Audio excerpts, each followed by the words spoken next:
ये कुछ admitted fact सबको स्वीकार्य है कि 1 तारीख को जब आखिरी राउंड का चुनाव संपन्न हुआ तो एग्जिट पोल के रिजल्ट बहुत बढ़ा चढ़ाकर जो साबित हो गया, जो वास्तविकता से बहुत दूर थे, वो जारी हुए।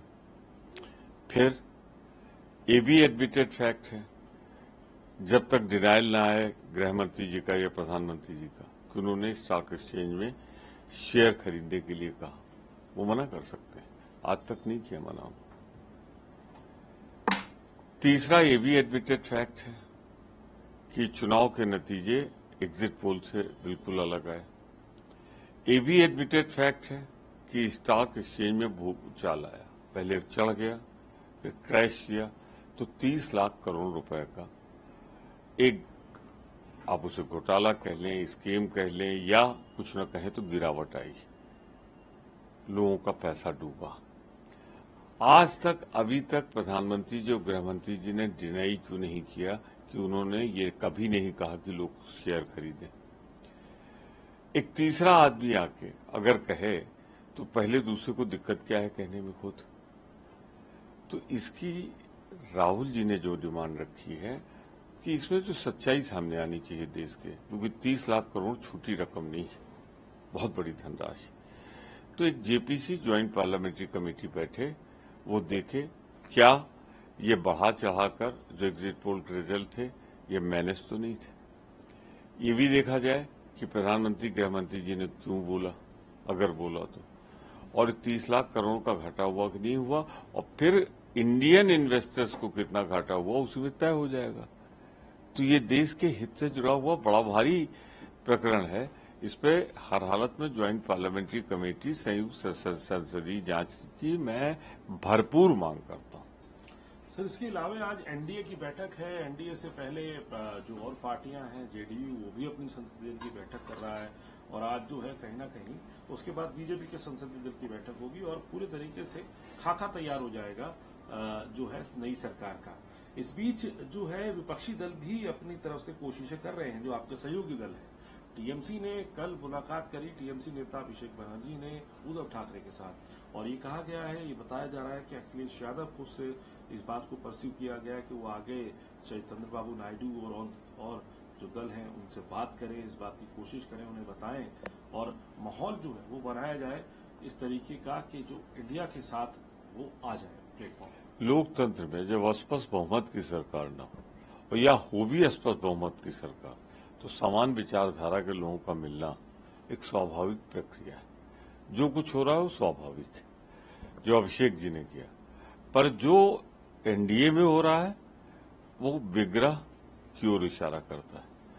आप अग्निवीर योजना लाएं, सहमत नहीं है जेडीयू उससे, हमारे भी विचार उस पे हैं कि हम तो अग्निवीर योजना को समाप्त करना चाहते हैं, वो रिव्यू की बात करते हैं।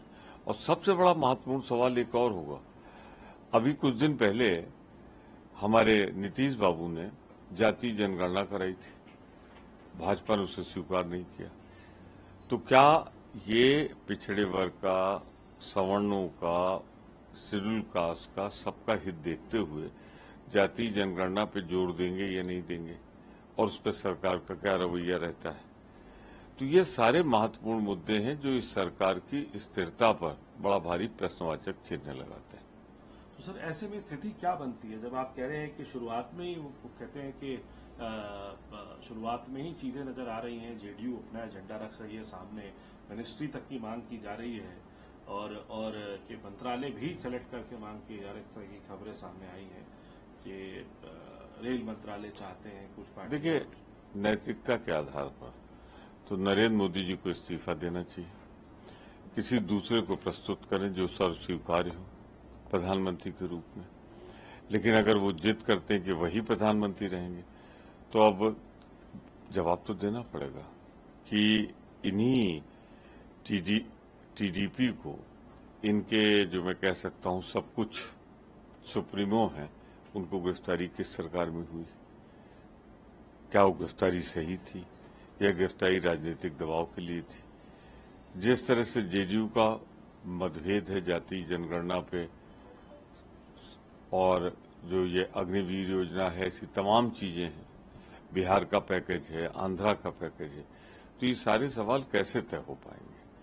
और कम से कम प्रधानमंत्री रहते हुए नरेंद्र मोदी जी की, वो तो अपने कदम पीछे नहीं खींचेंगे। तो देखना पड़ेगा ये एक ऐसी सरकार बनने जा रही है जो इनर कॉन्ट्रडिक्शन से पूरी तरह ग्रस्त है। सर, एक संसद, क्योंकि आप लोक राज्यसभा के अंदर उपनेता हैं विपक्ष के, ये बड़ी बात है जो संसद परिसर के अंदर महात्मा गांधी जी, छत्रपति शिवाजी महाराज, डॉक्टर अंबेडकर साहब, इन सब की प्रतिमाएं जो लगी हुई थी उनको स्थानांतरित दूसरी जगह किया गया है। सवाल उठाया है, विनोद बिस्वाल ने चिट्ठी लिखी है, जयराम रमेश जो आपकी पार्टी के सांसद भी हैं, आपके चीफ व्हिप हैं, उन्होंने भी इस बात को कहा और अब उनका ये भी बयान सामने आ रहा है कि ये सिर्फ लिपापोती हो रही है, वहां से सिर्फ इसलिए हटाया जा रहा है क्योंकि एक पॉइंट ऐसा बना हुआ था जहां प्रोटेस्ट करते थे लोग, वो नहीं रह पाएंगे वहां पर। ये साधारण घटना नहीं। पार्लियामेंट की पहचान हमेशा गांधी जी की स्टैचू के साथ, राष्ट्रपिता के साथ होती थी। जब भी कहीं दिखाया जाता था, राष्ट्रपिता को फोकस किया जाता था। राष्ट्रपिता ने देश को आजादी दिलाई। आज मोदी जी की पार्टी देश की आजादी में उसका योगदान नहीं रहा। अंबेडकर साहब ने जो आरक्षण की नीति लागू की, भारत का संविधान बनाया, उसको परिवर्तन करने की इच्छा जाहिर की है। आरएसएस ने भी आरक्षण के खिलाफ भी बोला है और कई सांसदों ने भी बोला है भाजपा के। तो शिवाजी की भी निश्चित रूप से मराठा विरोधी है। भारतीय जनता पार्टी वहां आंदोलन जिस तरह कुचला गया, तो इन तीनों को हटाने का जो निर्णय लिया है वो अपमानजनक है स्वतंत्रता संग्राम के लिए, भारत के संविधान के लिए और मराठा आंदोलन के लिए। ये एक जगह बात है। दूसरी बात भी सच है कि वो एक प्रतीक था, गांधी जी की स्टैचू, अंबेडकर जी की स्टैचू, जहां हम नाइंसाफी के खिलाफ लोकतांत्रिक आवाज उठाते थे। भाजपा नहीं सुनना चाहते मोदी जी लोकतांत्रिक विरोध, इसीलिए उसको किनारे ले जा रहा है। आखिरी सवाल सर, कंगना रनावत के साथ जो हुआ उसके बाद उनका बयान आया कि हम क्या ऐसे ही एक्सट्रीमिज्म को डील करेंगे, ऐसे ही हम टेररिज्म को डील करेंगे, जिस तरीके की घटना। इसमें दो बातें, किसी निर्वाचित सांसद के साथ या किसी भद्र पुरुष महिला के साथ हिंसा की घटना हो, यह अनुचित है। इसकी जिम्मेदारी गृह मंत्री जी को लेनी चाहिए क्योंकि ये सीआईएसएफ के द्वारा हुआ। पर यह भी सच है कि किसान आंदोलन को जिस तरीके से नक्सली आंदोलन बताना, देश विरोधी आंदोलन बताना जो किया था माननीय संसद जी ने, वो भी गलत है। और उसके बाद उनका ये बयान भी गलत है कि पंजाबियों के लिए, पंजाब के लिए या सिख आंदोलन के लिए या किसान आंदोलन के लिए, मेरा आशय किसान आंदोलन से था। जिस तरह की बात कर रही है कि हर सिख को वो आतंकवादी डिक्लेयर कर दें, हर किसान को वो आतंकवादी डिक्लेयर करें, ये देश का अपमान है, किसानों का अपमान है, एक